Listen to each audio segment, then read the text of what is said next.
This Week in Startups is brought to you by Walker Corporate Law, a boutique law firm specializing in the representation of entrepreneurs. Visit them at walkercorporatelaw.com. And Squarespace. Start building your website today at squarespace.com. Enter offer code TWIST at checkout to get 10% off. Today is Ask Jason, filmed at Twist Live at Microsoft Reactor. Jason answers founder questions and gives his trademark candid feedback on the entrepreneurial landscape and on product pitches from cannabis to real estate to education. Thanks, Microsoft, for hosting. Startups are a collaborative sport. It takes a lot of people to make them work, and it's not easy. Most startups fail, we all know that. But when they succeed, boy, is it magical, huh? And that's why we all do it. Most days as an entrepreneur are going to be hard, and very few days are going to be easy. And that's why it's so important that you pick a product or a service or a market, customers that you absolutely love. Pick something that you love, because you're going to wake up most days as an entrepreneur and you're going to be you're just going to get punched in the face. You're going to be tripping and falling. It's going to be awkward. But boy, I tell you, as an angel investor, when you see the awkward startup, two people with an idea and nobody believes in them, and then 6 months later, 2 or 3 more people believe in them, 2 or 3 years later, 90% of people believe in them, and then 6 or 7 years later, everybody's trying to take credit for the success of that startup. Like, it's hilarious to watch. I see it over and over again. When I'm most famous, obviously, for being the 3rd or 4th investor in Uber. I got super lucky in that case. And I emailed an intro to about 20 VCs. I held a little event called Open Angel Forum on the pier over here, invited 10 angel investors. This is before AngelList and Seed Invest and all these great platforms. Nobody knew who the angel investors were. Travis came, he pitched. 14 out of 16 people in the room, 14 out of 17 people in the room said no. 3 people said yes. I was in a board meeting with one of the people who said no. They said, I had this sense that it was going to work. I said, why didn't you invest? And they said, well, there were so many reasons of why it wouldn't work. And I said, that's a really good observation. Startups are about not the long list of why something is not going to work. Anybody can do that. It's very easy to be negative in life. It's very easy to look at all the problems and challenges and say, yeah, it's not going to work. But what if it does? What if it does work? Even if it's a 1 in 100 chance or a 1 in 1,000 or, Tesla, Elon's company, God, that was a 1 in a million or 1 in 1,000, who knows? But what if it does work? That's the magic of what we do as entrepreneurs and startups. And boy, have things changed in the last 25 years since I got started. You need less money to get started. But there's more competition. But there's more resources out there. And this huge divide that there used to be between the big companies like Microsoft and startups, you know what? It's closing. Why? The big companies look at these small companies and say, wow, they're so fast, they're so massively innovative. We need to get involved with them earlier. And so it's really great to have partners like Microsoft. We've been partners with them for years because they're looking at this saying, hey, it's impossible for all the smart people in the world to work at Microsoft. There are many more smart people outside of the building, just on a statistical basis, in any large company than there are inside the building. And that's the great collaborative nature of the technology industry. We're very lucky in our industry. It's not a petty industry like, finance or advertising or Hollywood. In our industry, people want to support each other. People want to try to help. And that's what we do at our company, the Launch Company. Our mission, to support founders, inspire innovation. Everything we do is around those 2 goals. So Launch Festival, anybody ever been to Launch Festival? Awesome. Did any of you pay for a ticket? Raise your hand if you bought a ticket. That's what I like to see. Like 2 of you bought tickets, that's great. I appreciate that. You came to some fancy dinners, we hung out, it was pretty great. We took some selfies, did some shots, awesome. But I always said to myself, hey, if I ever make it in the industry, I want to make the most inclusive, open platform ever. And that's what we're doing at Launch. Launch Incubator, thank you. Launch Incubator, This Week in Startups, our This Week in Startups live series, the email newsletter. Everything we do is just about trying to support founders a little bit. So we just hope that when you come to one of our events, you learn something, you meet somebody, a co-founder, an investor, you get inspired. Something happens that just helps you just a little bit get closer to your dream and to what you want to have happen in the world. And I am in a very lucky position. I have to tell you, I have the greatest job in the world. My job is to listen to crazy people who want to change the world, and then gamble and make a bet essentially every week. We do 40, 50 investments a year. I'm a professional gambler in the future. How lucky am I? It's like literally the greatest job in the world. Hear crazy ideas, and then once in a while write a check and see if we can try to make them happen. And this event today is one of the things I love to do most. I love to meet people who watch the show. Has anybody been to a This Week in Startups Live before? Raise your hand if you've been to one of these before. Awesome. And now that you're on the list, you're going to be first to go to one of the next ones. So we always try to reward people by inviting them to the next one and make everything free. You know, we can't make these things free without partners. So over time, we made the tickets to the event, we made being on stage free, then we made the tickets to the event free, then we gave 250 startups free demo pit tables this year. And all of that is possible based on two factors. One, me losing money. Try not to do that too often, team, please. And two, having really big, awesome partners who will help pay for the pie, help pick the apples, and not just eat the pie. I have to tell you, so many people call me, hey, Jason, love what you're doing. Is there any way I can sell my product or service at your events? And I'm like, want to help me pick some apples? And they're like, no, I just want to eat the pie. I'm like, kind of need people to help pick the apples too. And Microsoft is one of those people who really supports our organization in helping pay for the drinks, pay for the AV, and make these things happen. So I just want to give one big round of applause to my friends at Microsoft. And with that, my favorite thing in the world to do is talk to entrepreneurs about their ideas, and in this incredibly privileged position I am to hear, you know, all these ideas and then work in our launch incubator. I kind of know where the bodies are buried and some of the minds are located. So hopefully I'll be able to give you some decent advice. And let's just start off with our first question or pitch. Okay, here we go. You got 60 seconds on the clock. 3, 2. Hi, I'm JP Martin, and our company is GrowX. We are developing a fully integrated hardware and software platform that addresses some of indoor growing's largest challenges, which are high electricity costs, limited productivity per square foot, and lack of product consistency from plant to plant, room to room, and grow to grow.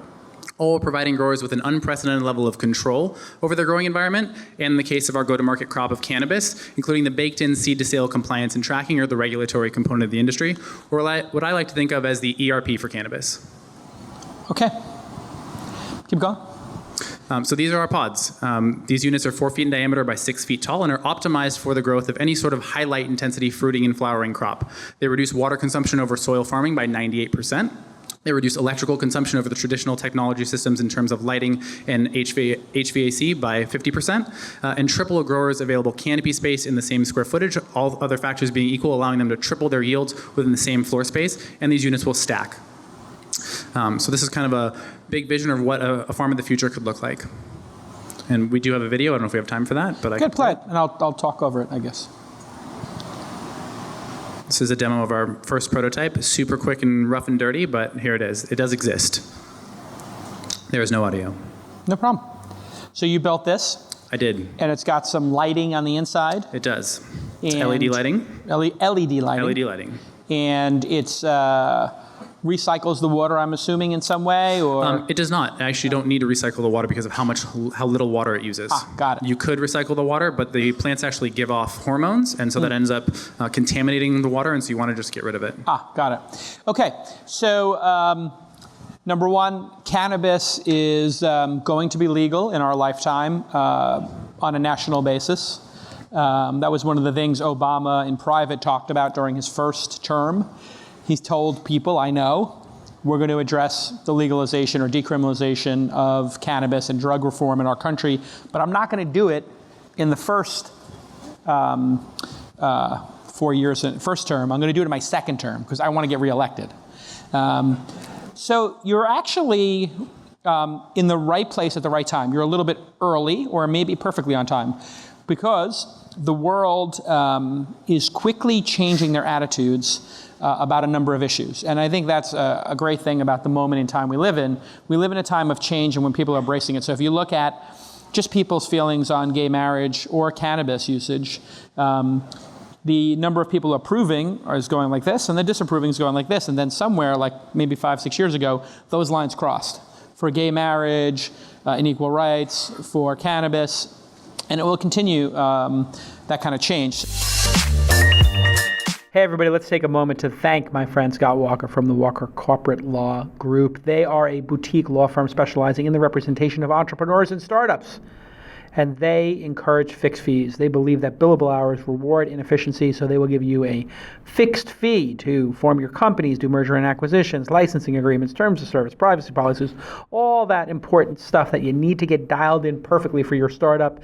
And their lawyers have 10 to 20 years of experience each. No junior associates getting on the job training with your startup. No, they're all pros over there. And if you want to talk to the founder, Scott Walker, you can call him directly, 415-979-9998. 415, that's the area code here in San Francisco, 979-9998. Or you can email Scott at walkercorporatelaw.com, Scott at walkercorporatelaw.com, or visit walkercorporatelaw.com. Again, call him 415-979-9998. He is a great guy. He's been around for years, coming to all of our events and supporting everything we do, and he is a real mensch, a great attorney, and he's got a great team over there. A lot of my startups use the Walker Corporate Law Group and have had a great experience. Go ahead and follow at Scott Ed Walker on Twitter too. He loves to get new followers, and it's awesome when you guys thank the partners for supporting independent media like This Week in Startups. Okay, let's get back to this program. The question I have for you about this business is, what's defensible about it? That's the question you're going to get most of all, is what's defensible about this? And then what's the margin on something like this? Because people are hacking this kind of stuff all the time, and it's kind of open sourcey in terms of the sharing information. I've seen a bunch of people building grow pods. Absolutely. So what's unique here? Yeah, so we filed, and what's defensible? Sure. So we filed 2 provisional patents and 1 full PCT application with our attorneys at Kenobi Martins. Okay. There are various components that I think will be defensible. There's a lot that's not, but whatever sticks, sticks. And we are very much kind of first movers in the space. I think that our advantage is going to come on the software side of things.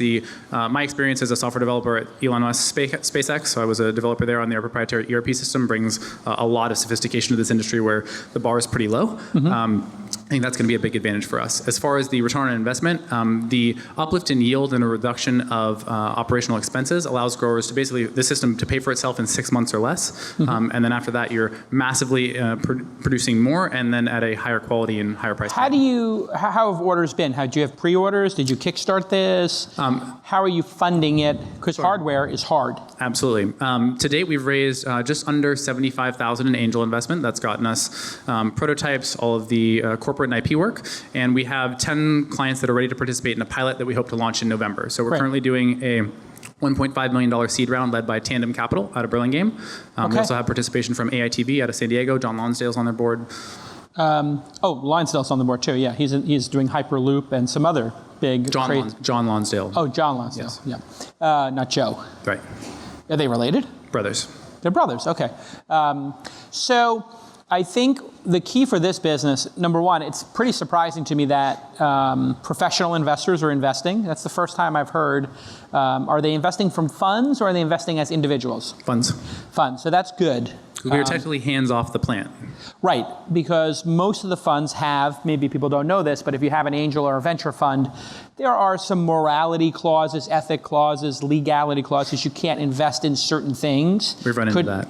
Yeah, and so that's a decade-long change. So a decade from now, I predict in all of those funds, cannabis will, when it becomes like coffee, which is pretty close to happening, I think it's like about a 10-year window, that'll reset. You have to figure out a way to continue to fund and continue to survive. I think proving it by getting people to order in advance and pay in advance is one of the great innovations of the last 10 years in hardware. So I'd encourage you, to either do a Kickstarter, on Kickstarter, off Kickstarter. I don't know if they allow these kind of things. I'm sure Indiegogo will, because Indiegogo's behind everybody else. And I think you have to have those alternative funding sources lined up, because hardware companies always run out of money. I cannot tell you how many times a hardware company has come to me on their third bridge, their fourth bridge. They're almost there. They're almost there. Whatever amount of money you need, it's 5 times more. You think you need 1.5, you need 7. You think you need 7, you need 35. So just be very, very clever about getting money in ahead of time. So the great innovator in this space was your old boss at SpaceX, where Elon has now sold almost 400,000 cars in advance, got a $1,000 deposit, yes. Pretty impressive. But he did that after selling just 200 model Tesla Roadsters. The Tesla Roadster, he attempted to sell 100 in advance. I think he got to like 80 or 90, then eventually 200 or 300. With the Model S, he tried to do 1,000 signature series, and now with this new car, he just did the $1,000 deposit. So there's some legality issues around that. In fact, in the initial Tesla Roadster, you were joining a club. You weren't buying the car. You were like joining a club, and it was like this very weird legal document that I was like, Elon, what is this? And he's like, yeah, it's like sort of, and I was like, I don't give a fuck. Like, let's go. Let's make an electric car, right? So you have to be able to identify those people and have that reoccurring source of revenue. Get good at that. Get good at people buying the 1.0, the 1.5, the 2, the 2.5 ahead of time. And I think there's actually going to be another thing that's going to be wind in your sails is people who want to do local ag. It's a big model. How much does that unit cost that we saw? The bill of materials on it right now is estimated to be right around $5,000, but 70% of that is the LED cost. Got it. There's something called Heitz's law, which is the equivalent for Moore's law for LEDs. Got it. Every 10 years, the efficiencies of LEDs improves by a factor of 20, while the cost is reduced by a factor of 10. So over time, our cost will come down dramatically, and operational costs for the units will come down, and that will make the economics of indoor farming for other crops make sense. Yes, because tomatoes are cheaper than cannabis. Right, but they require just as much light. Right. So selling this to somebody who wants to do heirloom tomatoes at a great restaurant today would not make sense. Would not make sense. Today. So I think that's another good stretch goal for you is when some Michelin-starred chef wants to put 5 of these on display in their restaurant and show, like, here are the tomatoes that we're doing for the next 3 months, and people can see them. Like, this could be an amazing sort of innovation as well. So we're also talking to some 100-point winemakers in Napa about essentially using these machines to engineer a wine grape to the exact skin thickness and brix levels for making the perfect wine, but it would definitely be one of those niche markets. Don't rely on investors' money. Rely on customers' money is the number one piece of advice I can give you. You sound like you're a really good salesperson, and you're going to be able to get some early investor interest, but after you need extension after extension, the way you're going to be able to keep raising money is by having those pre-orders and by having those deposits. So really understand and figure that out, and don't discount that just because you're good at raising money. Because I know people who are good at raising money, they didn't do these Kickstarter things. They're like, yeah, I don't need to do a Kickstarter. I just raise money from investors. And then they weren't in control of their destiny, and they didn't have the positive feedback loop of, hey, we put a product out there and only 70 people bought it.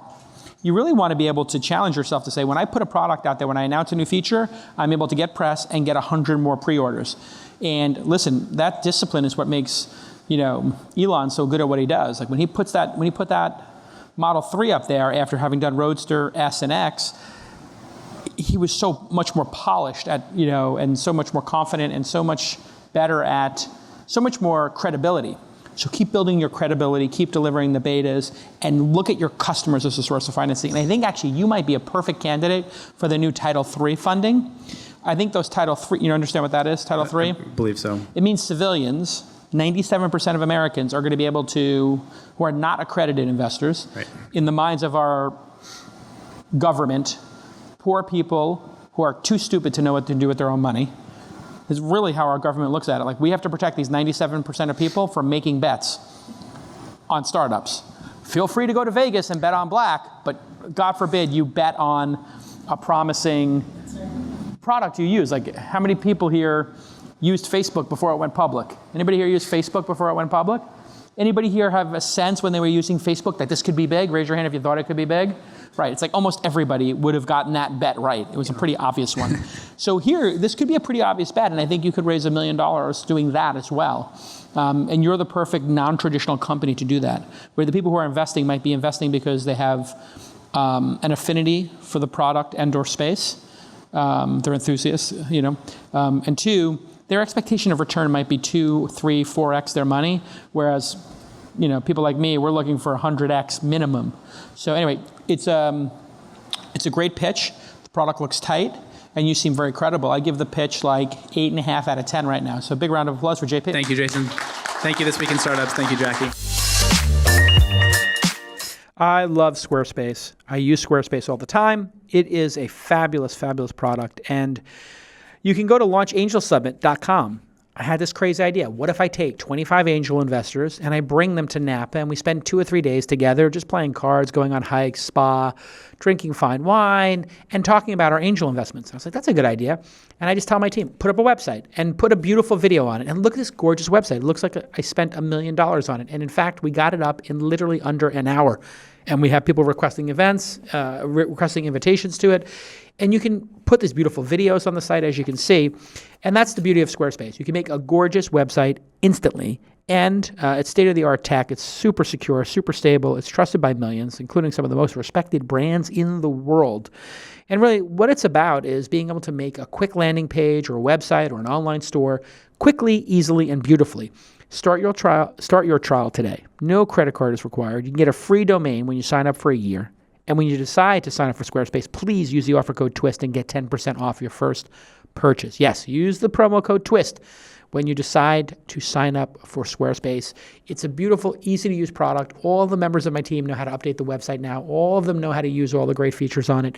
And when we want to make a beautiful website, literally, this has taken out the agony and pain and made our organization so much faster. When your team knows how to build a website or build a landing page and test something, everything gets easier. And Squarespace is one of our secret weapons here at the Launch Festival, the Launch Angel Summit, and This Week in Startups. We just roar through all the work we have to do in building these websites, and they all look gorgeous. I mean, they really look like we hired an outside, like mega expensive design firm and spent $50,000 or $250,000 making these websites. They look beautiful, and it's easy to do. Go ahead and visit squarespace.com and use that promo code TWIST, as in This Week in Startups. And everybody, go ahead and say thank you to our friends at Squarespace on your Twitter handle. They love seeing those thank yous. Okay, let's get back to this program. Hey, I'm Jason. Hi, Jason. Katherine Webster. That's in tech. Katherine has a question. Okay, a question. Sit or stand? We could do either. It's up to you. I'll go ahead and sit, actually. Okay, you sit. I'm going to stand. So I'm Katherine Webster with Vets in Tech, and well, it's Military Appreciation Month, so hug a veteran. I am asking this question on behalf of veteran entrepreneurs, but it applies to any entrepreneur. Sure. So just please, if you could let us know, what are the top 3 things you advise entrepreneurs when looking for funding? Okay. Specifically for vets or for everybody? Everybody. For everybody. Okay. So number 1, are you in the military? Military family. Oh, you're military family. Well, thank you for your service, because you know what? The people who have to send their loved ones over, big round of applause for that, yeah. I mean, it really is a lot of times the spouses and the kids who are making a bigger sacrifice than, or as big a sacrifice as the people going over there. So we appreciate that, especially since we don't have to put ourselves in harm's way. So top advice for entrepreneurs raising money. Okay, so knowing when to approach people is critical, right? And doing your research on investors. The great investors are out there and they have portfolio companies, they do interviews in most cases. Many times they get a cold email from somebody who hasn't listened to the 100 interviews I've given about myself or the 650 that I've done for This Week in Startups. And they don't follow my Twitter and they don't follow my LinkedIn or any of the other things I'm doing. And I'm always fascinated that they don't know that I don't do music investment, because music startups always fail. It's really hard. Almost universally, it's a difficult business. And so I say to them, like, did you ever hear me say that? Oh, no, I never heard that. Okay. So knowing the investor and then knowing the timing of that investor is so critical. If you're dealing with somebody who's at a VC firm, and you look at their portfolio and say, wow, they've done B and C rounds, but I don't see any A rounds. Okay, it's not the right time for me to go there. Okay, what are the companies that they invested in the B and C round, and who did the A round? Great. Now, who did the A round? Who before them did their seed round? Okay, and the seed round, did they go to an incubator before that, right? So really doing your research. This idea of a shotgun approach is the exact wrong one, to use military terms. You want to be a sniper. You want to pick a target. You want to study the target. You want to know the wind speed. I mean, you really want to really think about who you're going after. When you do go after them, I suggest that you work on your execution and making every aspect of your execution exceptional, right? And this is something the military does very well, right? They're very focused on details and being exceptional. So if you look at the letter you write, the screenshots you share, the name of your company, when we're on the other side of the table, we're actually thinking about all that stuff. So, you know, when I'll just give you a couple of examples. When I went to raise money for my startup, I had the domain name 20.com and mahalo.com. And I went into Sequoia and I was showing them my concept for a human-powered search engine, Wikipedia plus Google. And I was showing it to two of the most famous the most famous venture capitalist at the time, Michael Moritz, and his new protege, Roelof Botha, who had just done his first investment in a video platform called YouTube with some people he had known from PayPal. And the first thing they noticed was like, oh, the domain name 20.com and the domain name mahalo.com. We know what mahalo means. It means thank you. And then you have 20.com. How did you get those domain names? I'm like, well, I paid $75 for that one, and I paid $16,000 for that one, and I'm testing them, and here's what I'm trying to figure out. It immediately built credibility. Oh, he's got a serious domain name. So when calm.com came to me and we're on the program, I was like, oh, mindful meditation. I was like, how did you get calm.com? It's $1 million domain name. And he explained to me, Alex, too, who's a great entrepreneur. Alex explained to me how he got the domain name for much less than $1 million. And I was like, okay, if you can get calm.com for a song, this has proven to me that 1, you're great at branding, 2, you have a big vision, 3, you have the ability to negotiate with somebody and get that prime asset, right?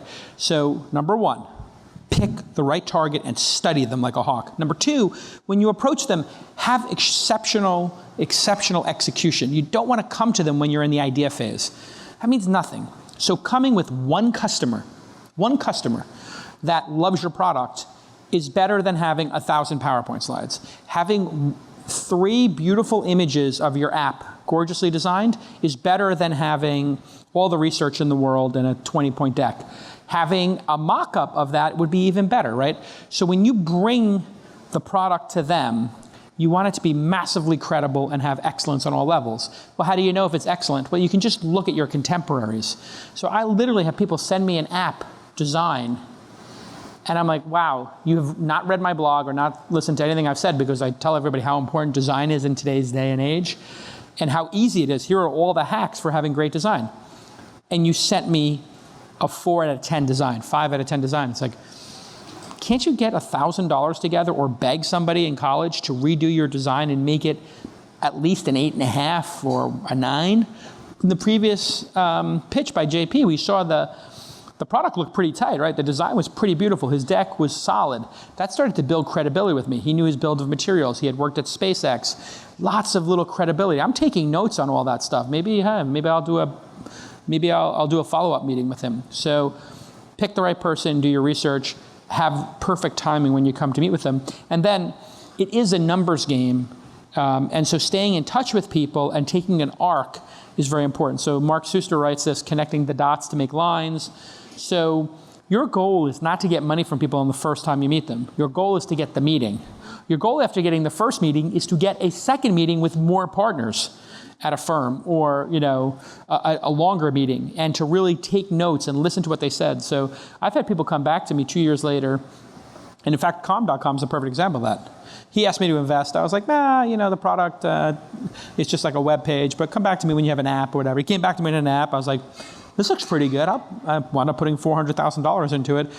People literally wrote a whole core thread about, wow, Jason's going to be a terrible angel investor if he's stupid and invests in a meditation app.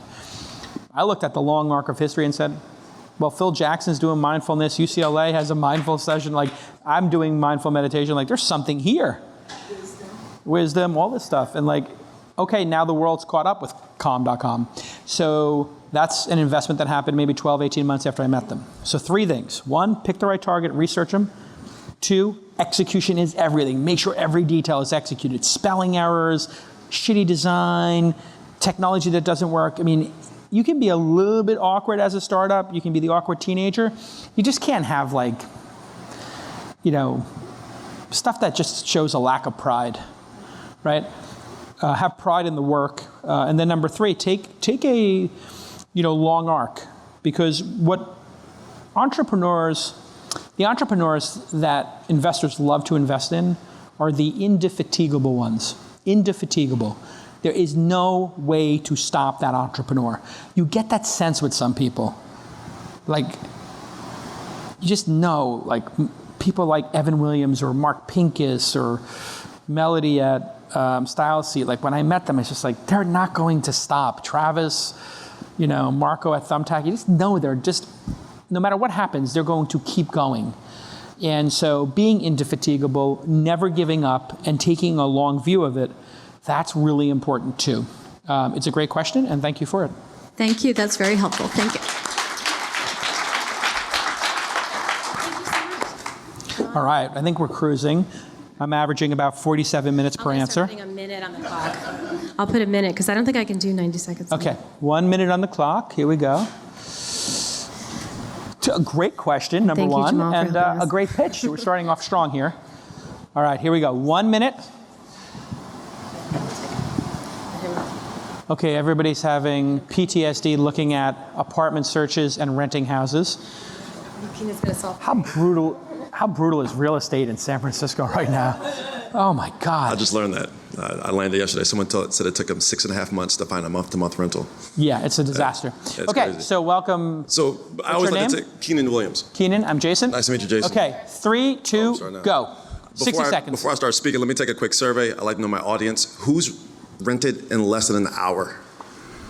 I found an apartment. I saw it. I liked it. I applied. I got approved, and I rented in less than an hour. Raise your hand if it took you more than a week to rent an apartment. Great, so majority of the room are my customers, including Jason. So I'm Keenan Williams, co-founder of REZI. What we're doing is something very complicated, but also very simple. At REZI, we're building a rental experience of the future. So what exactly does that mean? At the end of the day, landlords and tenants all have the same 5 pain points.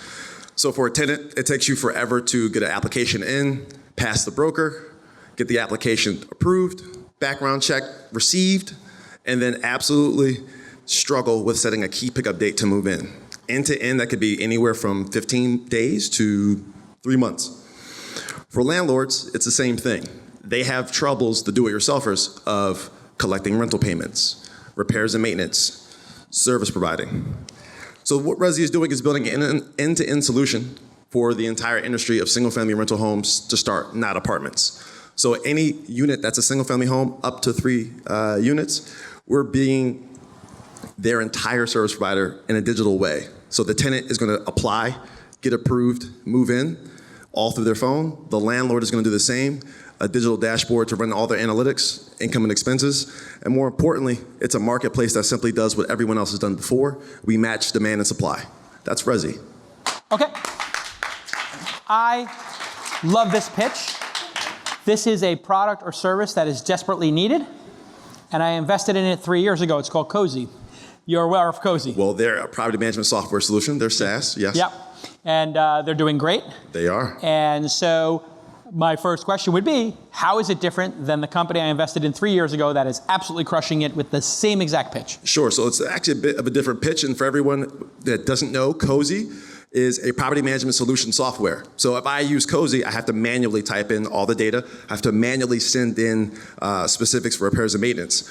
A digital landlord like REZI does it on behalf of the owner. So ownership doesn't speak to the tenant, REZI speaks to the tenant. So you're doing property management. That's one aspect. One aspect. So there are some overlaps with Cozy in terms of applications and managing payments. Correct. Which is their big thing. Right. But you're adding the level of, I'm going to manage the property, so when something breaks like a boiler, you call us, not the landlord. Right. So what REZI did is nothing crazy. A wise person once said that innovation is just 2 old ideas that have met for the first time. So what we've done is we've combined property management software solutions, ACH payment collection, and tenant sourcing, all in one end-to-end solution. Yeah. So it's, I think that you're obviously, I would really study the market and what they've done, because they've done 3 of the 4 things you're describing. The one piece that I guess is this property management, and doing the maintenance. Explain that to me and how much that costs, and how do you charge for it? What's the business model? So one of the biggest pain points for rental owners is repairs and maintenance, i.e. my tenant's sink broke, and that I have to, as a do-it-yourselfer, go out and get a third party or show up to myself to fix it. What REZI does is we have a dashboard that is a tenant-specific dashboard. So they say, REZI, my toilet's broken. Same day, we send out service providers. So the owner doesn't have to price out, doesn't have to figure out who's going to do the better bid or try to fix it themselves. REZI does it on their behalf and then takes it out the rental fee. Now, I love this 1/4 of your idea. This is the best part of it. Oh, no, it's not. Of the 4 pieces, I think it's the best part, in my opinion. And I love it so much that we just had a company go through the incubator called Butter, which I invested in. And what Butter is doing is they do your home management just one-to-one. So if I own a property, they will, for $50 or $100 a month, and $100 a month sounds like a lot, but if you own $1 million or more house, it's not even 1% of the cost. Correct. So over 10 years, it would be 1%, and they manage everything. So they inventory your whole home, look at your stove, how old it is, your hot water heater, and they tell you, by the way, this hot water heater is 12 years old. It's going to break in the next 3 years. It's this lack of efficiency. There's this rebate, and we have somebody who's a preferred vendor who will install it for this amount, will come for $40 an hour and do everything. So this property management piece is also very palatable. So absolutely. And we're doing that in New York City. But what's that? To your point, we're doing it in New York City. Good. To your point, we think the other end is pretty great as well. So the service provider of fixing repairs and maintenance to the owner is one thing, but for a tenant, if you apply to REZI from the minute you swipe right, I like the property, all the way into the point of actually key pickup date selection, every iterative step is done through your phone in less than 30 minutes. So if you fit the REZI credit box, one thing that no one else can do is you get instant rent. So here's how, so what I always do with entrepreneurs.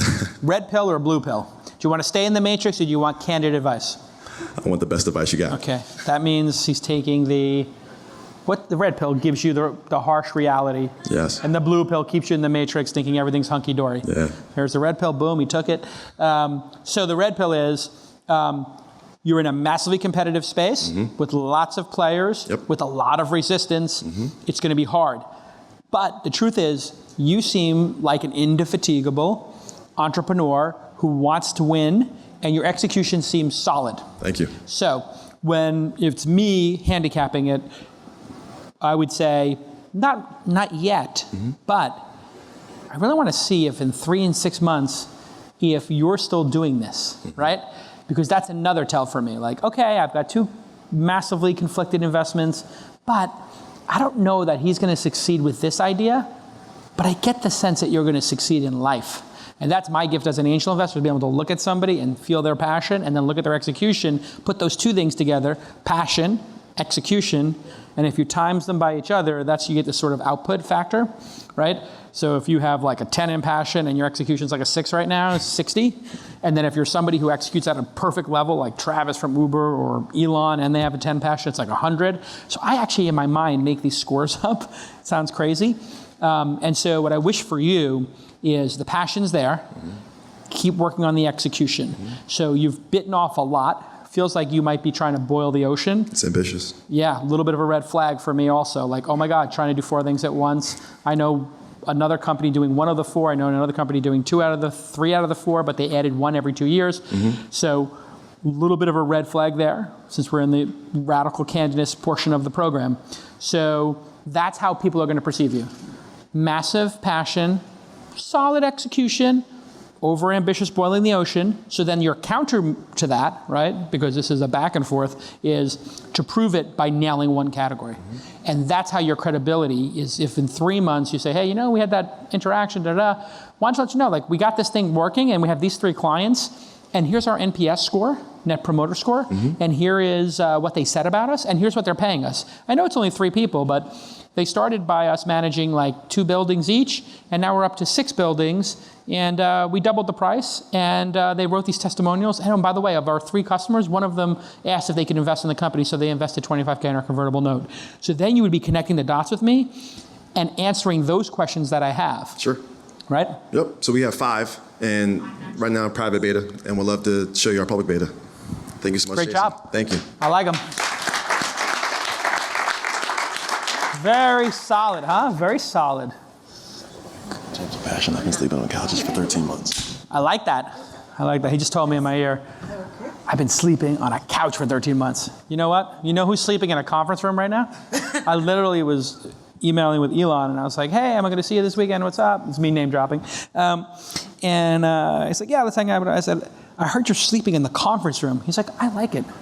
I was like, I remember you lost all your money, but the last time I checked, you have like 10 or $20 billion. You're sleeping in a sleeping bag in the conference room.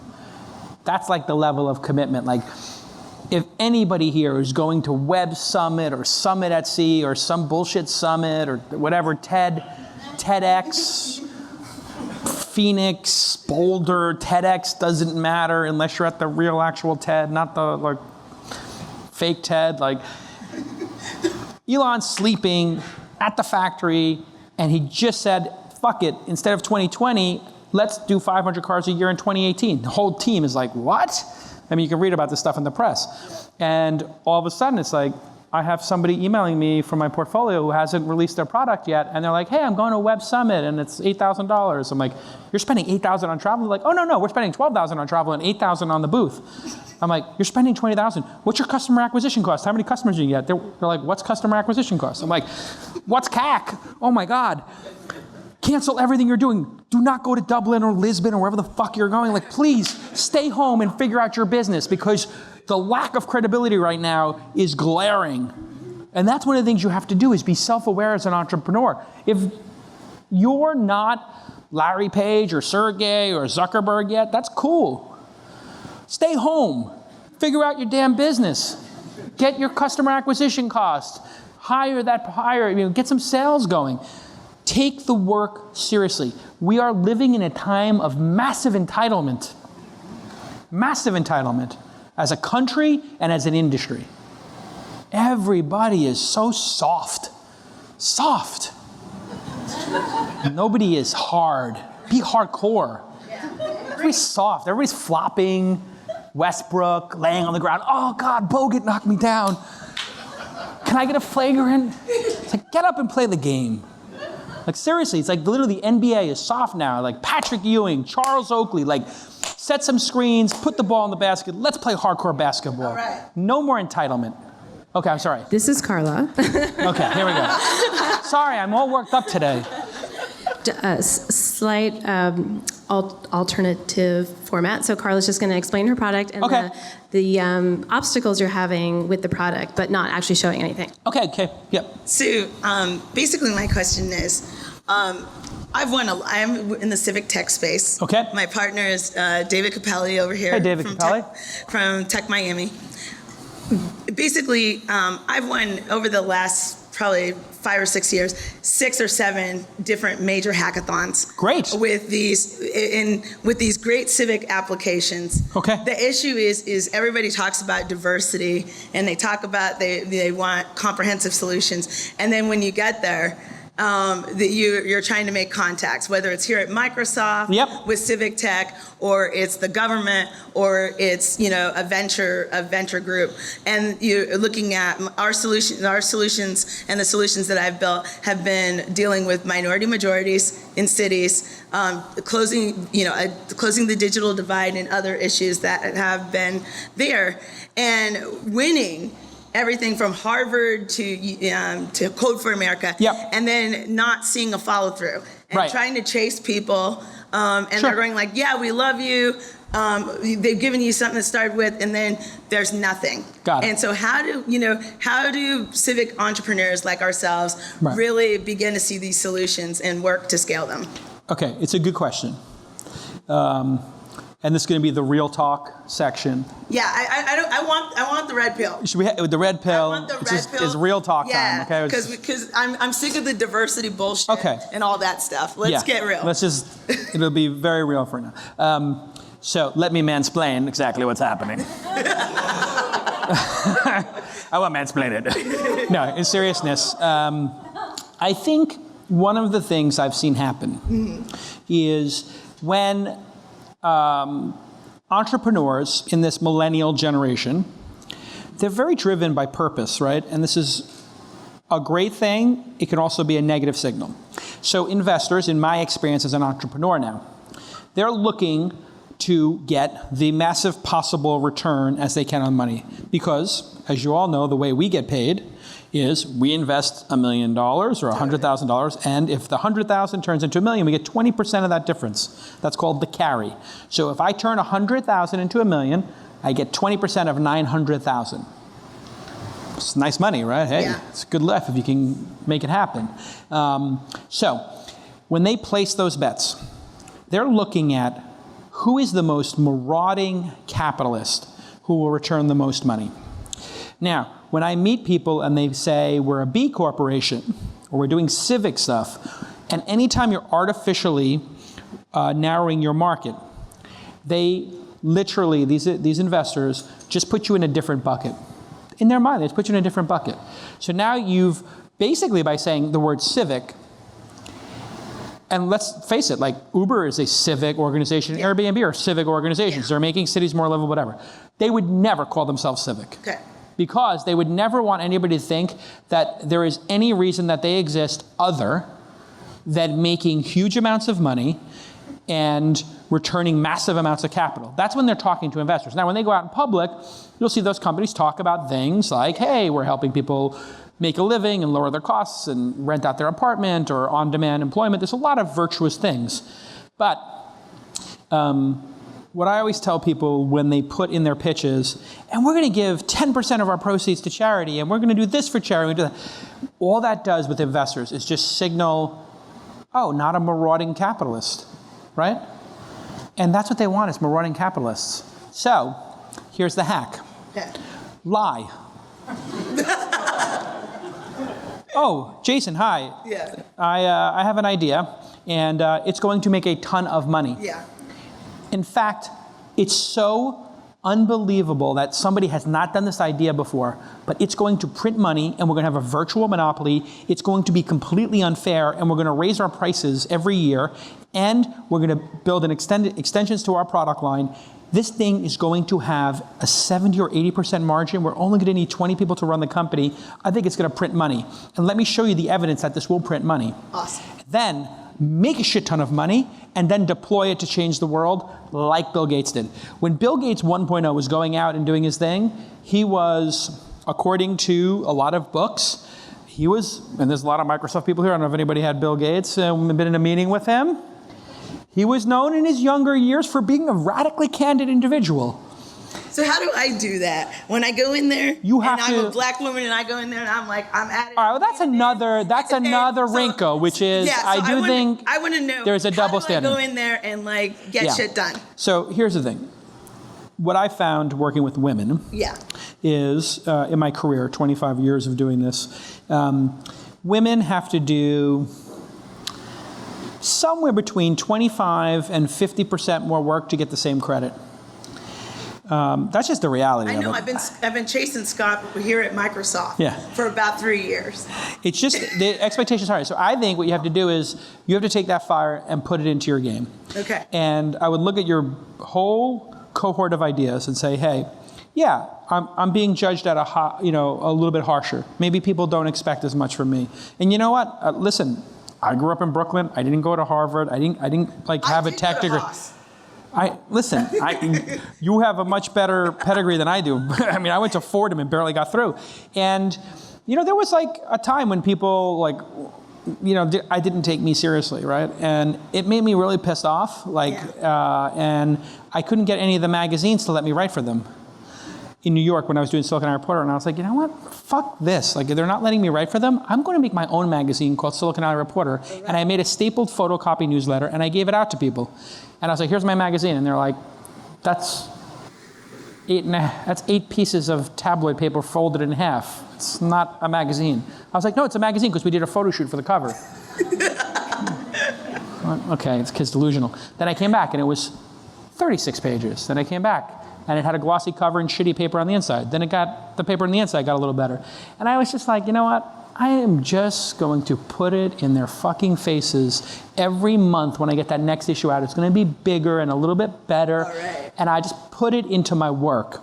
And you know what? You can see like that I rubbed people the wrong way for a long time in my career. And the way I look at it is, if they were going to try and stop me, I was going to just kick my way in. Okay. And all these events that didn't want to give me a ticket and I couldn't get in, I just lobby crashed. That's right. I just literally went to the lobby and hung out in the lobby, and I just interrupted people as they came in and out, until finally Esther Dyson and Tim O'Reilly, who were running the conferences back then, like literally both of them at 2 different events were like, here's a ticket.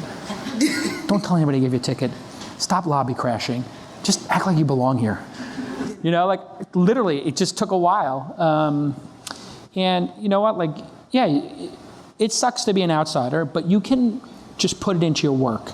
So keep iterating and keep connecting those dots. And I'll tell you something, when you narrow the focus, just like the speaker before us, the presenter, if you narrow your focus and you execute on something smaller and the results are undeniable, that's when, I think that when the results are undeniable, the bias tends to go away. There's bias in the world. Yeah. There are racist people in the world.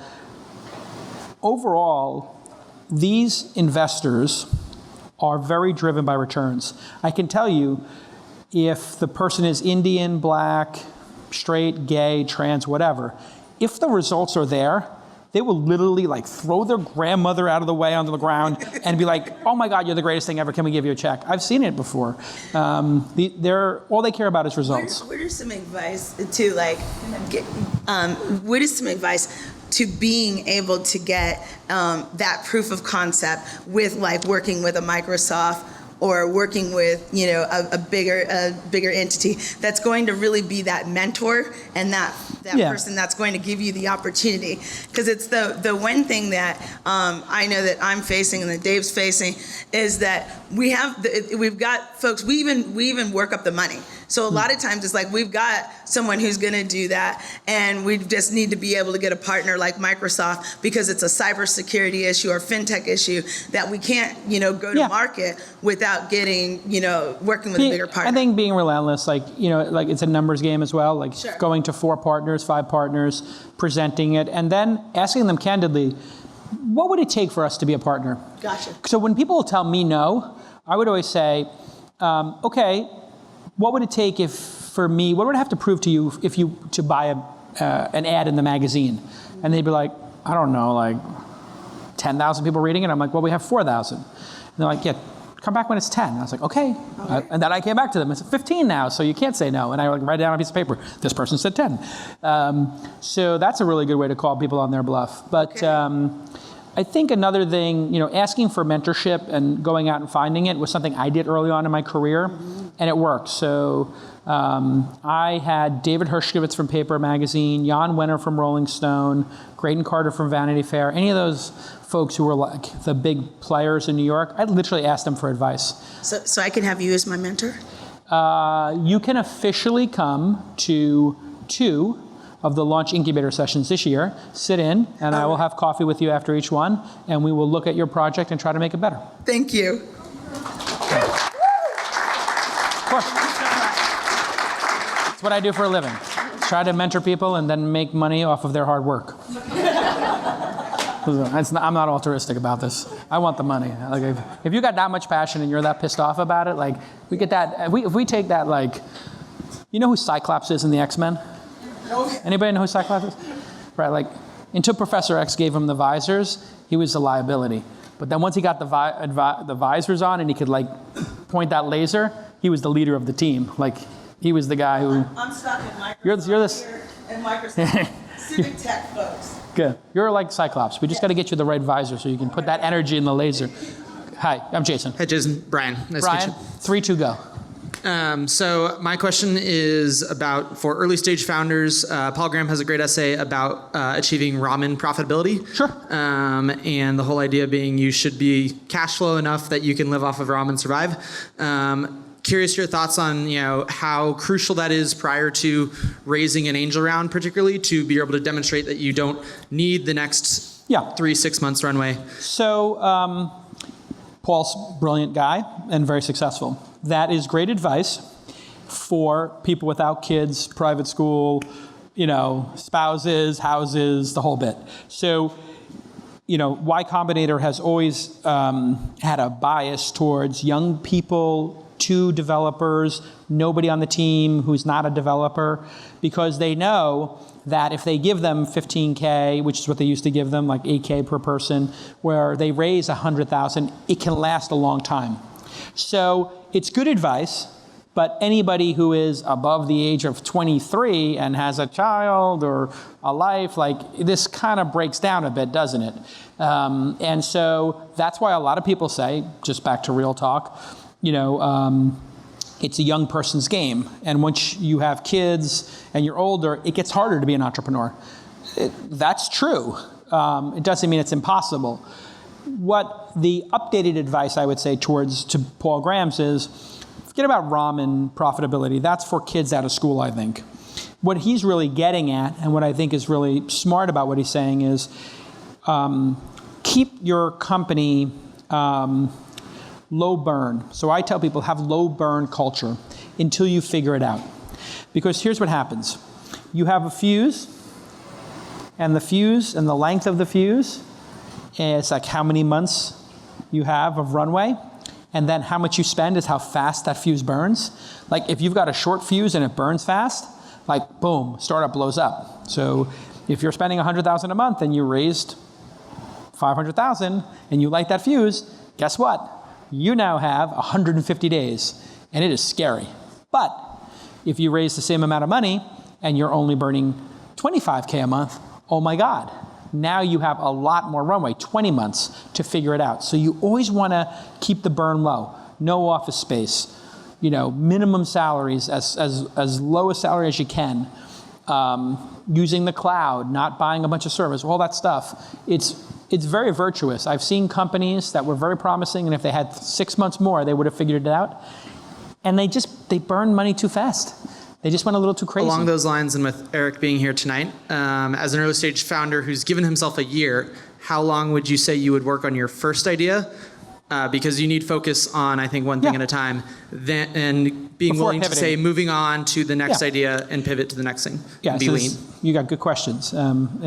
Pivot or persevere there is no clear answer, and it takes a lot of introspection. Many times, a company like Twitter just feels like a little niche product that doesn't matter, and then somewhere in month 20 or 25, Ashton Kutcher and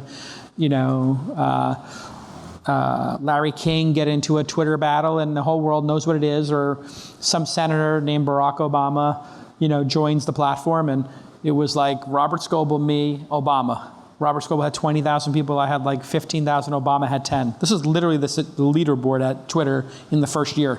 And then all of a sudden, Obama wins the nomination. He goes to 1 million. And then Scoble and I are still hanging out at 50,000. Like if you can stick around, those moments can happen. And I've seen it over and over again where a startup is doing this, and then they figure something out and it goes like that. But what's most important is you as the founder are in love with the idea and you still believe in it. So when I have founders come to me and say, should I quit? Should I pivot? I say, what does your gut tell you? Do you love coming to work every day and working on this? Does your team love it? Or do you all have the sense that this is not going to work and you're spinning your wheels and you're just afraid to shut it down, or afraid to take the remaining money and give it back to investors and give them 25 cents on the dollar back, or take that 25 cents and come up with a new idea? And that's really what we have to do, is have a frank discussion with your team. It's a pretty good indicator if you're not using your own product, you don't love coming to work on it every day, just pull the plug, give the money back. I had a company do this recently where they're like, it's not working and we can give back 70 cents on the dollar and we feel really bad. I was like, don't feel bad. I expect 7, 8 out of 10 investments I do to fail hard. I expect 1 out of 50 to become a unicorn, 1 out of 100, something like that, and that's fine. So yeah, give the money back, who cares? And then you've built credibility and go take whatever, go to Coachella or 2 weeks and come back with a new idea. Cool, thank you. Go to the Sahara tent, Appreciate it. You find yourself there. Okay. One more, 2 more? 2 more. 2 more, okay. Yeah. Next time, let's book 6 hours for this. Yes, I agree. I feel like I'm just getting warmed up. I feel like my best advice is going to come in hour 3. Hey, I'm Jason. I'm Cynthia. Cynthia, pleasure. Here you go, Cynthia. How do you feel it's going so far, Cynthia? What's that? How do you feel this is going so far? This is fantastic. Good. I'm having a great time. You could have a second career as a comedian if you decided to do that. So Maybe a TV show. hopefully a TV show, right? So Wait for it. I'm the founder of Team U, and Team U is solving a supposed to be up there. You gotta exit out and redo. So it's doing this. Keep talking. So Team U is solving a big problem in a $1 trillion industry. We have a I can see it from here. Go ahead. $1 trillion industry. $1 trillion industry, which is education. Got it. 42% of students today in school, who is our future workforce, are disengaged. They're not paying attention for all kinds of reasons. Sure. So we solve that problem. And we solve that problem by engaging them in a game that rewards them for positive behavior. They get points for that behavior, and it turns into a bank account that they can manage, and so it's a learning tool. Okay, you're creating a currency that rewards kids for participating. Participating, showing up on time, being engaged, doing their homework. It's very powerful stuff. Helping out other students. Great. Social emotional learning. Because it's a point system, because it's digital, they're also tracking. So the teacher is able to improve their own performance. The principal is able to improve the performance of the entire school, and the student can track their own behavior. Great. We've got 14 schools that represent about 280 total in a district. It's a few schools in every district. 280 schools is about $1 million worth of revenue. Wow. We launched last year. In the meantime, after we launched, so I just wanted to show you what this looks like. Yeah, show me what it looks like. So the teacher works from, this is device independent, it's a web application. So the teacher works from a screen like this. Obviously, students on one side, list of things they want to recognize the students for on the other side. Oh my God, look at DS. What a teacher's pet. Keep going. Unbelievable. There's a really interesting comment, though, because this is all digital, because it's tracking, the teacher can look and see if they've got teachers' pets. Is that transparent to everybody or no? That dashboard? That dashboard is transparent to everybody. Okay. Cool. Some teachers display it on the wall, some teachers don't. Oh, really? Okay. Interesting. But the data is only transparent to the teacher, to the principal. Got it. The student can track their own. Cool. But what the interesting thing is, the teachers that we talk with that come back with surprises is they found that there's 3 or 4 students in every class that they just never paid any attention to at all. The smart, quiet kids. Got it. And they found out that when just through this, not spending a lot more time with those kids, but by acknowledging them through the system, because they could see the teacher acknowledging them because they track their own behaviors, they track their own account statements. Those 3 kids started to blossom. Oh, great. And the behaviors in the rest of the classroom changed. And I noticed it was saying something positive or being collaborative. So these were really the skills that kids need to have in the future, not just straight up learning math or what level of algebra, but just how are they going to be a leader? How are they going to have grit? How are they going to communicate with others? That's good stuff. Yeah, all of that.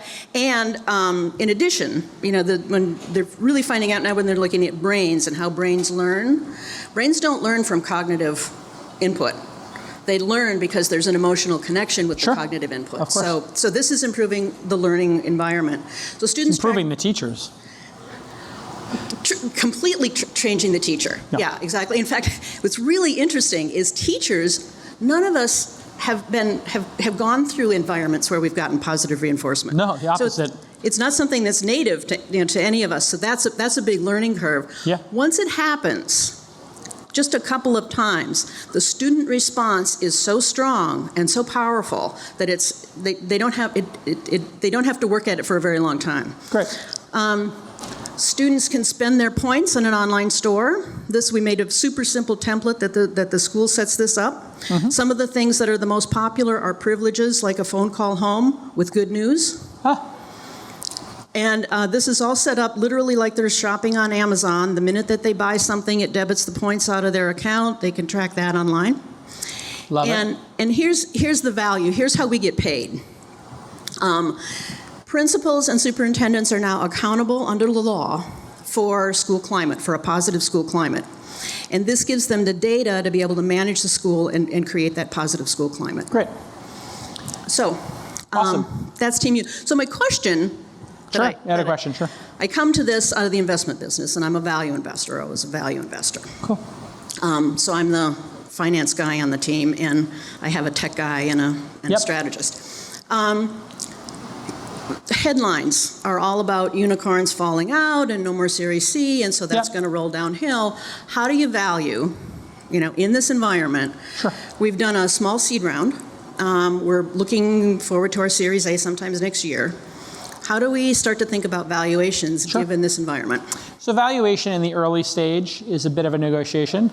So what is on the angel side, the angel is thinking, and there's different ones. Some of them invest because they have an affinity for the space. So there are some people who just love education. And so if they can double their money or even get their money back, but feel they have done something great, there are emotional investors who are valuation insensitive. And then you have investors who are what we would call like civilians or tourists, probably tourists, like dentist or somebody who got, a trust fund. So those investors tend to not think about valuation. Then you have investors like myself or people who do it professionally, and they're going to say, what's a reasonable valuation where in my mind I can return 100x my money? That's what I think. Doesn't mean that there's a 100% chance of me returning 100% X. It means I can think about, okay, if this company was valued at, it says $1 million in revenue, and they're valuing it at $7 million, and I buy 3% of the company, for $200,000, can I get back not just $2 million, but $20 million? So if I can figure out how this goes to 100x, so 100x would be a $700 million valuation. Okay, backing into a $700 million valuation means if you were getting 20 times EBITDA, I can start to actually figure it out with a public market comparable or whatever. So, and if you can do something that goes 100x, there is some outside chance that you might figure out how to go 1,000 or 10,000x, because that does happen too if it becomes a super mega phenomenon. So none of that makes it easy, but that's how those two different groups of people think about things. And so knowing how they think, you can sort of craft, how you want to raise money in the valuation. I advise people in my incubator, the goal, ultimately if you win, the founder owning 9%, 19%, 12%, it's all going to be in that kind of range. If you're two founders, you might both wind up with 6% each at the end of the day, or 10% each at the end of the day, or maybe 20% each at the end of the day if you're super capital efficient. And so the quickest way to get there is to have the world's greatest investors come in. They're going to come in based on the execution and having a reasonable valuation. It doesn't have to be bargain basement. It just can't be insane. So really the focus should be on that $1 million revenue number and how do you grow it. And really the function of valuation is, as you know from finance, is how much money does this throw off? Cash flow, earnings, et cetera. And then what's the growth of that, right? So if it's growing, if it's doubling every year and it's throwing off, 40%, like, okay, we got a really good business here. If it's going up 10% a year and it's throwing off 20%, this business is never going to get 100x return. So all those variables come into play. Education is just a horrible, horrible vertical in terms of investment. It's hard, it's grinded out. The upside is the people who are into it are passionate about it and have a different type of mission. If it's me, there's two ways to go about a business like this. One is to make it ramen profitable, which it seems like it might be with $1 million in revenue. So if it's ramen profitable, then you can really be selective about how you raise money, and you may not need to. Or just really getting a large number of people on the platform and having velocity. So because it's paid, you're throttling velocity. So sometimes I see people who they don't go for velocity by making it free and having a large number of people doing it and pushing out monetization and having monetization be a discussion for year 3. And then I see other people, you got to sort of pick one of those, I find. The best companies have it just baked in from the beginning. Growth plus the thing. So like you look at Uber or Thumbtack, it's like, yeah, we have a very simple way we make money. Right. We were making money from day one, and they just focused on growth, and they made this small amount of money. Airbnb is a similar thing. We have a commission. Well, in this field, they've proven that there is it never happened before in education, where you had a velocity kind of approach, right? And now it's happened. Yeah, But once you get Chamath has an something- investment in a company that lets teachers talk to students. Right. What's the name of that one? Do you know the name of it? It's lets them talk on SMS. Well, there's the two, there's a Somebody Remind. look it up on Social Capital. Remind. It's Remind. the teachers talking to the parents. Teacher talking to parents. That thing Right. is just, they went for growth, and it's completely. unbelievable. It's in this, we went for revenue. Which is fine too. But Two different part of it is strategies. because we have this value proposition that is now law. So schools have to do something around this. Yeah, And so they're- that can and be they- nice. You got to play the long game, though, right? And they've got budget What's the for sales cycle? How long did it take to get the $1 million in revenue? Depending on when we walk into the right school, we can talk to them on Thursday and be going on Monday. Wow. And so And that means they're paying a $500 a month subscription fee? $3,000 a year. $3,000 a year. Yep. So And they can. That's easy. That's a no-brainer. Exactly. Per When you school. talk to 10 schools, how many of them adopt it? Our out of close every rate 10. is quite low. We've got 14 full installations, and we've got 600 leads in our Great. that are coming along. So you do the math. Seems like a huge winner to me, and especially if the parents can get an alert when one of these things happens, because every parent does, hey, what's your thorn, what was your rose today, with your son or daughter, and we do this every night. And I had to have a conversation with my daughter, and I said, it would mean a lot to your mom, I bet, if you could remember what happened at school and just tell her, because she loves you so much. She really wants to know what happened. And when you tell her, watch her eyes light up. So try to remember when you come home from school what happened at school and tell her. And my daughter was like, okay, I'll do that. And then she started doing it. And then I was like, here's ice cream. And with this, there is a parent portal. Yeah. Okay. And there's two things that really give us a competitive edge. It's positive only. So there's no demerits in here. There's no punishment. It's nice. Positive only. I love it. The whole focus is love it. engagement. We've got a big retailer. Where are you based? Where are we? Where are you based? Where's the HQ? Marina Del Rey, Los Angeles. Marina Del Rey? Yeah. In Los Angeles. Oh, okay. It's very Yeah. nice over there. So just down the street from where you used to live. Yeah. Nice to go down to the Ritz there. It's nice. Yeah. But positive only, and then it's got to be school-wide. Sugarfish. Oh, good sushi. So just going back to my Next time you come down. I love it. I think it's fantastic. The fact that this is like what we were talking before, like entrepreneurship, revenue, execution is solid, passion, credibility. Like it's just got all of the. You just got that sense as she was pitching it. Like, yeah, this is pretty far along. You can really start to think, maybe there is something worth investing here. Maybe there is something worth pursuing. So just really well done. Big round of applause for Team U. Thank you. Okay. Execution is everything. Okay, just one last very quick question. Okay, I'll do it This is quick. like I'll do it lightning quick. round. Lightning You have 1 round. minute to answer Great this job. question. Great. That's the type of company I would love to have in the incubator, by the Hi, way. Jason. Team U. Yes, hi. Hi, I'm Abel Roque. I run a San Francisco startup here, and we're going to make a shitload of money, actually. So just Did sure he of just that. say he raised a shit ton of money? No, we are going to make. Oh, you're going to make a shit ton We're of money. going to make a lot okay. of money. Oh, good. That's what I like to hear. Good. Keep going. I know.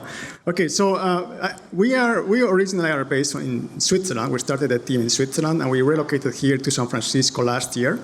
And we are in this phase in which we have a product. We have been having clients already. We have revenue. And now we are looking at the next phase. Should we go VC? Should we go incubator? And the question I have for you is, what would you recommend to startups like us, in which we actually have a product, we have revenue, and we think it's a very solid product, and what's the best way for us to go to the next phase? Yeah. So you've got a product with revenue, with customers. And so without knowing what it is, generally speaking, you've got a lot of the risk. You've de-risked your startup, right? Okay, you've proven that you can build a product, and you've proven that people will pay for it. That puts you in, let's call it the top 5% of startups. So that's good. Now what would be the decision-making process is, what do you hope to build this into, and how big can it get? So let's say your customers are people who want websites built, and you're charging them $10,000 to build the websites for their storefronts or their dentist. It's like, oh my God, that's an incredibly exciting business if it was 1997. right? So that's where like you have to start looking at exactly what are we talking about here and how big is the opportunity. There's a lot of businesses that can very quickly, like service-based businesses, get to profitability and be a great business for the owners. That's why law firms and design consultancies and stuff like that, sometimes people who build products, they don't actually make it into a startup and raise money, because then you have investors and you can't sweep the profits off every year. So I would take a deep look at that. I think there's a lot of times people who have a service-based business as opposed to a scalable software business with an 80% margin, they think they have to get caught up in having investors. When you get investors, now you have to have our philosophy. So you take my money or a big venture firm's money, now the fuse is lit. Whether you like it or not, you chose to take that money. That is high cost money. We're taking 20% of your company, 30% of your company, 10% of your company, whatever it is. We expect you to try to get a 100x return. That means if you get a 5x return, and that would be a great for you, that sale might get blocked later on by other investors, right? They might be like, oh, you want to sell for 5x, and that would make you $10 million personally, life-changing money? You might be like, I want to do it. And they'd be like, yeah, you're not doing it. We're replacing you and putting other people in, and bye-bye. So you really have to think all that through. But congratulations on getting yourself into that bucket. That takes soul searching. Really think about where do you see yourself in life 5 or 10 years and why you're doing what you're doing. Intentionality is something that a lot of entrepreneurs don't have. They get so caught up in their task list and their Kanban board and their Trello board and getting stuff done that they don't step back for a second and say, hey, why am I doing this? What's the goal here? Do I want to be a billionaire? Do I want to have 1,000 employees? I took a step back a couple years ago and I was like, you know what? I want to have 10 employees. I want to invest in 40 or 50 companies a year. I don't want to have a lot of stress. I want to be able to spend time with my kids. And I want to spend most of my time interacting with founders.